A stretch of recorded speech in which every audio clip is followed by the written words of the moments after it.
Jembatan kayu yang selalu meminta tumbal. Bab kedua, Sahabat Misteri. Kita lanjutkan kisahnya. Malam itu, aku pulang agak larut dari rumah temanku. Jalan utama yang biasa kulewati sedang ditutup karena ada perbaikan. Jadi satu-satunya pilihan cuma lewat jembatan kayu itu. Dari jauh, bayangan jembatan sudah kelihatan samar, diterangi lampu jalan yang redup. Lampu-lampu tua itu berkelip seperti mau mati, membuat suasana semakin menegangkan. Udara malam terasa dingin, dan dari arah sungai terdengar suara aliran air yang deras. Bukan suara biasa. Entah kenapa, malam itu suaranya terdengar seperti bisikan panjang, lirih, tapi menusuk telinga. Aku menarik napas panjang, mencoba menenangkan diri, lalu melangkahkan kaki ke jembatan. Begitu kakiku menginjak papan pertama, bunyi derit kayu langsung terdengar keras. Krek, krik, seperti ada yang menahan di bawah. Aku menelan ludah, berpikir mungkin cuma kayu yang lapuk. Tapi perasaan aneh mulai merayap. Aku mempercepat langkah, ingin segera sampai di ujung. Tapi di tengah perjalanan, angin tiba-tiba bertiup kencang dari arah sungai. Rambutku berantakan, dan hawa dingin menusuk tulang. Aku mendengar sesuatu. Suara perempuan ketawa kecil. Hihihi, tawa itu pelan, tapi jelas sekali. Seolah tepat di dekat telingaku. Aku langsung berhenti dan menoleh ke kanan. Gelap. Hanya air sungai hitam yang beriak pelan. Aku menoleh ke kiri. Kosong. Tidak ada siapa-siapa. Jantungku berdegup kencang. Aku memaksa kakiku untuk melangkah lagi. Namun beberapa detik kemudian, aku kembali mendengar suara. Kali ini bukan tawa, melainkan suara langkah kaki. Tok, tok, tok.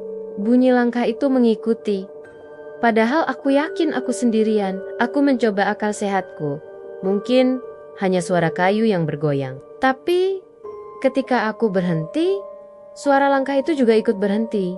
Saat aku berjalan lagi, suara itu kembali terdengar. Menyusul di belakangku, dengan jarak yang sama, aku mulai panik. Aku menoleh ke belakang, mataku menyapu seluruh jembatan, kosong. Tidak ada siapapun. Tapi aku jelas mendengar ada yang berjalan di belakangku. Suara itu begitu nyata. Aku mempercepat langkah, hampir berlari. Ujung jembatan sudah terlihat. Hanya beberapa meter lagi. Aku terus berusaha menenangkan diri dengan berpikir bahwa semua ini hanya perasaanku saja. Namun tepat ketika aku hampir sampai, aku melihat sesuatu di ujung jembatan, berdiri sebuah bayangan. Samar, seperti sosok orang. Tingginya biasa, tubuhnya kurus, dan rambutnya panjang, terurai menutupi wajah. Pakaian yang dikenakannya tampak lusuh. Warnanya sulit dikenali dalam gelap. Tapi ada sesuatu yang membuat bulu kuduku berdiri. Sosok itu diam saja, tidak bergerak, hanya menunduk menatap papan jembatan.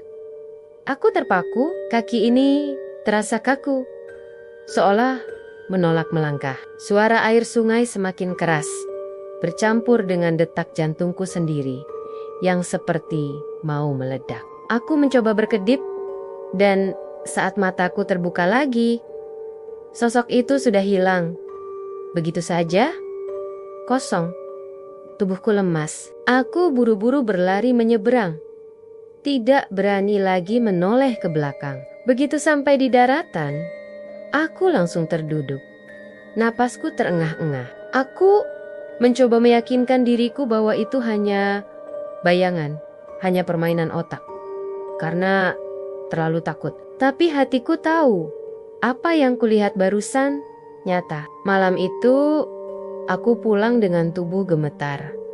Sepanjang jalan, aku terus merasa seperti ada yang mengikuti. Sesekali, aku menoleh ke belakang, memastikan tak ada siapa-siapa. Tapi, entah kenapa, setiap kali aku menoleh, angin selalu berhembus dingin, seakan-akan ada sesuatu yang bersembunyi, menunggu aku lengah. Sampai rumah, aku langsung masuk tanpa menoleh lagi. Aku menutup pintu rapat-rapat, lalu duduk di ranjang sambil memeluk lutut. Suara tawa perempuan tadi terus terngiang di telingaku. Jelas, seperti baru saja terdengar. Malam itu aku hampir tidak bisa tidur. Dan sejak saat itu aku sadar, jembatan kayu itu bukan sekadar cerita. Simak terus kelanjutannya di bab berikutnya.